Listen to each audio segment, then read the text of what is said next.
અરે અરે અરે રૂકજો જરા, ગિફ્ટ સિટીમાં પહોંચી તો નથી ગયા ને? ઓકે, તમને એવું ન્યૂઝ મળી ગયા હશે આલ્કોહોલ મળવાનું છે એટલે પહોંચી જાય. ના ના ના ના ના, જતા પહેલા એકવાર જરૂર સાંભળી લેજો કે આ જે ડિસિઝન લેવામાં આવ્યું છે, જે આપણા ઇન્ટરનેશનલ લોકો હતા, મતલબ ઇન્ટરનેશનલ બિઝનેસમેન હતા, જ્યારે અહીંયા વિઝિટ કરે છે ત્યારે ગુજરાતના પ્રતિબંધના લીધે થોડા પ્રોબ્લેમ્સ થતા હતા ડીલ કરવામાં, યા ફિર whatever so and so reason નથી, પણ બધાને આલ્કોહોલ સર્વ નથી થવાનું. એમના માટે એક પ્રોપર કેટેગરી ડિસાઇડ કરી છે. જો આ કેટેગરીમાં આવતા હોય તો જ તમને મળશે.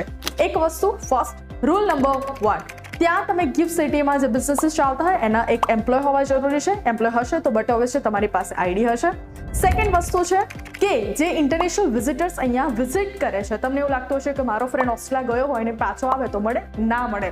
એ જે વિઝિટર્સ અહીંયા આવે છે એની વિઝિટ કમ્પલસરી ગિફ્ટ સિટીના કોઈ પણ બિઝનેસમાં હોવી જોઈએ. પ્લસ જ્યારે એ કોઈ પણ બાર યા ફિર ક્લબ્સ યા ફિર રેસ્ટોરન્ટ કે હોટલમાં જાય છે એની સાથે કમ્પલસરી ગિફ્ટ સિટીનો એક એવો એમ્પ્લોય હોવો જોઈએ જેની પાસે એ એક્સેસ હોય તો જ ત્યાં મળશે. અને પ્લસ વસ્તુ છે, ત્યાં તમને ખાલી ને ખાલી આલ્કોહોલ સર્વ થવાનું છે. તમને એવી બોટલો નહીં મળે કે તમે એ બાર કે રેસ્ટોરન્ટની બહાર આવીને પી શકશો. પ્લસ મેઇન વસ્તુ તો છે જ કે આપણે આલ્કોહોલ પીને ડ્રાઈવ ના કરી શકીએ. સેકન્ડ વસ્તુ, એક 21 પ્લસ મોર એજીસ જે લોકો છે એને જ આલ્કોહોલ સર્વ થવાનું છે. એટલે જે લોકો થોડા એક્સાઇટમેન્ટમાં આવી ગયા હતા કે બધાને મળશે યા ફિર ગિફ્ટ સિટીના એરિયામાં જઈને આપણે જતા રહીશું અંદર તો આપણને મળશે, ના એવું નથી.